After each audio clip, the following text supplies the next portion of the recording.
છોટાઉદેપુરની પુનિયાવાંટ model સ્કૂલના બાળકોની તબિયત લથડી। 11મી જૂને લીધેલા રાત્રિ ભોજન બાદ 100થી વધુ વિદ્યાર્થીઓની તબિયત લથડી હતી। અસરગ્રસ્ત વિદ્યાર્થીઓ છોટાઉદેપુર, તેજગઢ અને પાવી જેતપુરની હોસ્પિટલમાં સારવાર હેઠળ છે। હાલ 100 જેટલા વિદ્યાર્થીઓ સારવાર હેઠળ છે, જેમાંથી 10 વિદ્યાર્થીઓને માથું દુખવાની સમસ્યા છે। ફૂડ પોઈઝનિંગથી વિદ્યાર્થીઓની તબિયત લથડી હોવાનું અનુમાન છે। જોકે સાચું કારણ તો રિપોર્ટ બાદ સામે આવશે।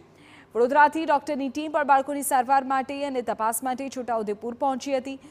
છોટાઉદેપુરના ધારાસભ્યે પણ અસરગ્રસ્ત બાળકો સાથે મુલાકાત કરી તેમના ખબર અંતર પૂછ્યા હતા।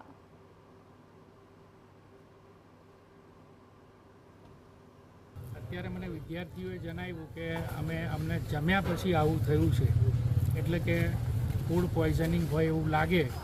રિપોર્ટો બધાના લીધા છે, બ્લડ ટેસ્ટ પણ બધાનો કર્યો છે।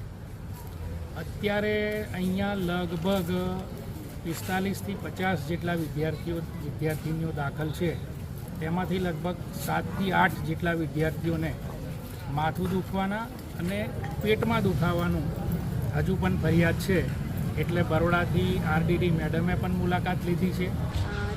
બાળકોને અત્યારે પીડિયાટ્રિકની ટીમો અને ફિઝિશિયનની ટીમો પણ અત્યારે હજુ બાળકો સારા થશે ત્યાં સુધી અહીંયા રાખવામાં આવશે અને ત્યાર પછી હજુ એનું ખરેખર કારણ શું છે આપણને કે બધાને તાવ અને જ્યાં સાઇન સિમ્ટમ્સ થયા છે તેનું કારણ શોધી રહ્યા છે અને આપણે બીજી હજુ એક ટીમ એસએસજીમાંથી આવશે, માઇક્રોબાયોલોજીસ્ટ અને પીએચએમ ડિપાર્ટમેન્ટ, અને ત્યાર પછી એના ઇન્વેસ્ટિગેશન થઈ અને રિપોર્ટ કરીને આપણે એનું મૂળ કારણ શું થયું છે એ આપણને ખ્યાલ આવશે।